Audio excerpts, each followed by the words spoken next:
नमस्कार दर्शक बंधु मु प्रवीण आपण माने देखुछंती ओडिया न्यूज टॉक। वीडियोटी जदि भल लगे ताहेले गोटे लाइक कमेंट एवं सब्सक्राइब करने पई आद्य भूलिबे नहीं। चलो आसंतु राज्य देश तथा विदेश रे रहिथिबा मुख्य खबर उपरे नजर पकाइबा।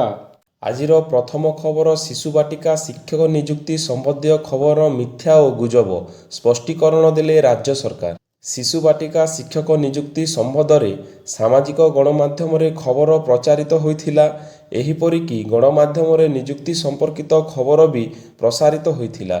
हेले एही खबर संपूर्ण गुजब एवं भित्तिहीन बोली कहिसंती खुद ओडिशा सरकार।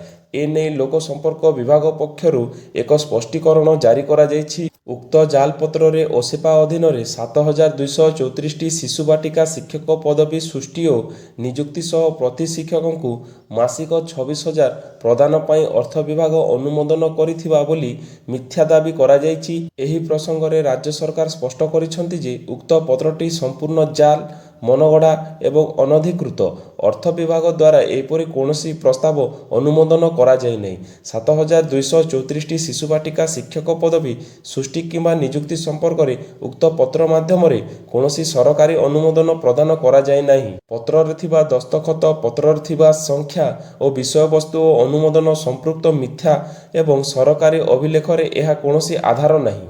राज्य सरकार साधारण जनता और गणमाध्यम को अनुरोध करिसंती जे सोशल मीडिया रे प्रचारित कौनसी सरकारी पत्र को जांच बिना विश्वास किंबा प्रचार करंतु नहीं। सरकारी सूचना केवल सरकारी विज्ञप्ति वेबसाइट किंबा संपृक्त विभाग ही निश्चित करंतु। परवर्ती खबर मैट्रिक सप्लीमेंटारी मूल्यांकन रे बड़ परिवर्तन ऑन स्क्रीन रे हेबो खाता देखा। आसंता मैट्रिक परीक्षार मूल्यांकन डिजिटल बोर्ड तथा ऑन स्क्रीन भैल्युएसन पाई माध्यमिक शिक्षा परिषद योजना रखिछि। एथिलागी परीक्षामूलक भावे चलित सप्लीमेंटारी परीक्षा सह स्टेट ओपन स्कूल सर्टिफिकेट परीक्षार उत्तर खाता गुडिकर डिजिटल भैल्युएसन रे कराजिबो। परवर्ती खबर जमी किणा बिका हेबो पूरा कैशलेस ऑनलाइन रे हेबो सबु काम। दलाल मुक्त हेबो जमी पंजीकरण कार्यालय। एणिकी जमी किणा बिकारे हेबो नाई कैश रो व्यवहार। राज्य रे समस्त जमी किणा बिका हेबो संपूर्ण कैशलेस। गोटे भी पैसा कैश ट्रांजैक्शन हेबो नाई बोली सूचना देइछंती राजस्व मंत्री सुरेश पुजारी। पूर्वरु 15,000 जाए कैश कारोबार होइथिला। जमी पंजीकरण कार्यालय को दलाल मुक्त करने एभली निष्पत्ति निया जायछि। जदिओ केही नियम को उल्लंघन करुथिबार नजर आसंती तेबे सेमानकर विरोध रे कठोर कार्यानुष्ठान नियाजिबो। सेहीपरि आउ बारंबार रेजिस्ट्रेशन ऑफिस को जीवाकू पड़िबनी। केवल जमी मालिक चिन्हट पाई जीवाकू हेबो। रेजिस्ट्रेशन परे दलिल मध्य ऑनलाइन रे पाइबे। एने राजस्व विभाग पक्षरु खूब शीघ्र एसओपी जारी हेबो। एहा सह राजस्व अधिकारी को स्वतंत्र ट्रेनिंग मध्य दियाजिबो। परवर्ती खबर बिना फिटनेस सर्टिफिकेट रे गाड़ी चलाइले एणिकी जरिमाना नुहे सीधा जबत हेबो गाड़ी। ओडिशा रे सड़क सुरक्षा नहीं सरकार एवं कड़ा अभिमुख्य ग्रहण करिसंती। एणिकी फिटनेस सर्टिफिकेट बिना चलाचल करुथिबा गाड़ी मालिकन को केवल जरिमाना देई छाड़ मिलिबो नहीं। नियम उल्लंघन धरा पड़िले मोटरयान आईन अनुसार गाड़ी को सीधासलख जबत कराजिबो। वाणिज्य और परिवहन मंत्री विभूति भूषण जेनांकर निर्देश क्रमे सारा राज्य रे सड़क सुरक्षा नियम उल्लंघनकारी विरुद्ध रे स्वतंत्र जांच अभियान जोरदार करा जायछि।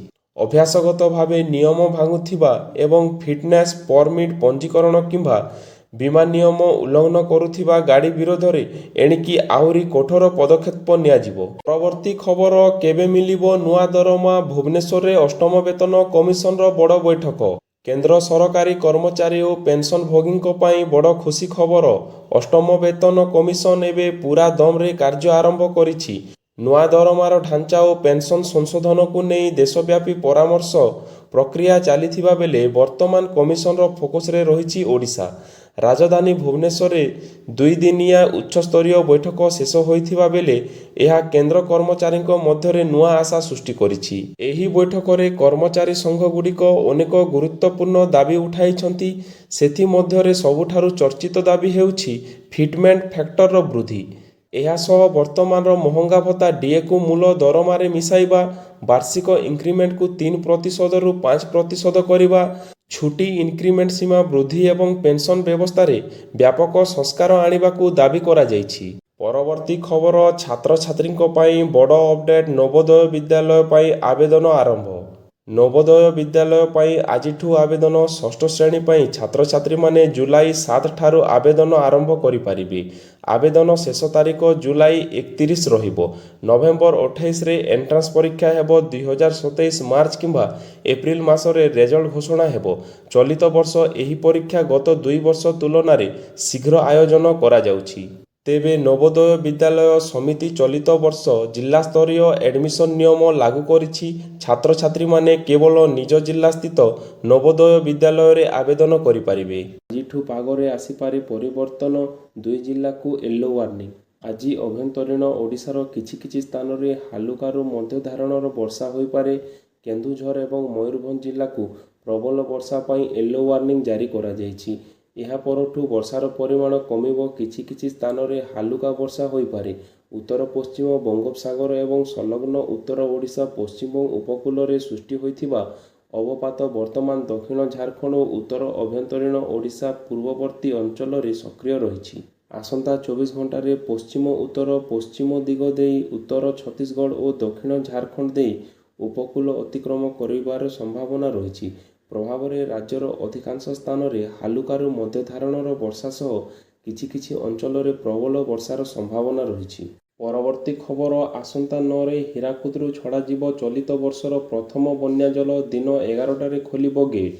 ଲଗାଣ ବର୍ଷା ପ୍ରଭାବରେ ଓଡ଼ିଶାର ବିଭିନ୍ନ ନଦୀରେ ଜଳସ୍ତର ବଢ଼ୁଥିବା ବେଳେ ହୀରାକୁଦ ଜଳଭଣ୍ଡାରରୁ ମଧ୍ୟ ବ୍ୟାପକ ପରିମାଣର ଜଳ ପ୍ରବେଶ କରୁଛି। ଏହାକୁ ଦୃଷ୍ଟିରେ ରଖି ଆସନ୍ତା 9 ଜୁଲାଇରେ ହୀରାକୁଦ ବନ୍ଦର ପ୍ରଥମ ଗେଟ୍ ଖୋଲାଯିବ। ଏହା ସହିତ ଚଳିତ ବର୍ଷର ପ୍ରଥମ ବନ୍ୟାଜଳ ମହାନଦୀକୁ ଛଡ଼ାଯିବ। ଦିନ 11ଟାରେ ହୀରାକୁଦ ବନ୍ଦର ପ୍ରଥମ ଗେଟ୍ ଖୋଲାଯିବ ବୋଲି ସୂଚନା ମିଳିଛି। ଗେଟ୍ ଖୋଲାଯିବା ପରେ ମହାନଦୀର ତଳମୁଣ୍ଡ ଅଞ୍ଚଳରେ ଜଳସ୍ତର ବଢ଼ିବାର ସମ୍ଭାବନା ଥିବାରୁ ନଦୀ ଉପକୂଳବର୍ତ୍ତୀ ଅଞ୍ଚଳକୁ ସତର୍କ ରହିବାକୁ ପରାମର୍ଶ ପ୍ରଦାନ କରାଯାଇଛି। ପରବର୍ତ୍ତୀ ଖବର ଓଡ଼ିଶା ପାଇଁ ଗୌରବ। OUAT ହେଲା ଦେଶର ପ୍ରଥମ NABL ସ୍ୱୀକୃତ ୱାଇଲ୍ଡଲାଇଫ୍ ଫରେନ୍ସିକ୍ ଲ୍ୟାବ୍। ଓଡ଼ିଶା ପାଇଁ ଆଉ ଏକ ଗୌରବର ମୁହୂର୍ତ୍ତ। ବନ୍ୟଜନ୍ତୁ ସଂରକ୍ଷଣ ଓ ବୈଜ୍ଞାନିକ ଗବେଷଣା କ୍ଷେତ୍ରରେ ଓଡ଼ିଶା ହାସଲ କରିଛି ଆଉ ଏକ ଐତିହାସିକ ସଫଳତା।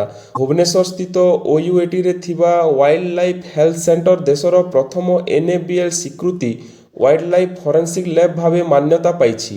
ଏହି ସ୍ୱୀକୃତି ଫଳରେ ଓଡ଼ିଶାରେ ବନ୍ୟଜନ୍ତୁଙ୍କର ସ୍ୱାସ୍ଥ୍ୟ ନିରୀକ୍ଷଣ, ରୋଗ ଚିହ୍ନଟ ଓ ବନ୍ୟଜନ୍ତୁ ସମ୍ବନ୍ଧୀୟ ଫରେନ୍ସିକ୍ ତଦନ୍ତ ଅଧିକ ସୁଦୃଢ଼ ହେବ ବୋଲି କୁହାଯାଉଛି। ଆଶା କରୁଅଛି ଆଜିର ଗୁରୁତ୍ୱପୂର୍ଣ୍ଣ ଖବର ଆପଣମାନଙ୍କୁ ନିଶ୍ଚୟ ଭଲ ଲାଗିଥିବ। ଯଦି ଭଲ ଲାଗିଥାଏ ତାହେଲେ ଗୋଟିଏ ଲାଇକ୍, କମେଣ୍ଟ ଏବଂ ସବସ୍କ୍ରାଇବ୍ କରିବା ପାଇଁ ଆଦୌ ଭୁଲିବେ ନାହିଁ। ଧନ୍ୟବାଦ।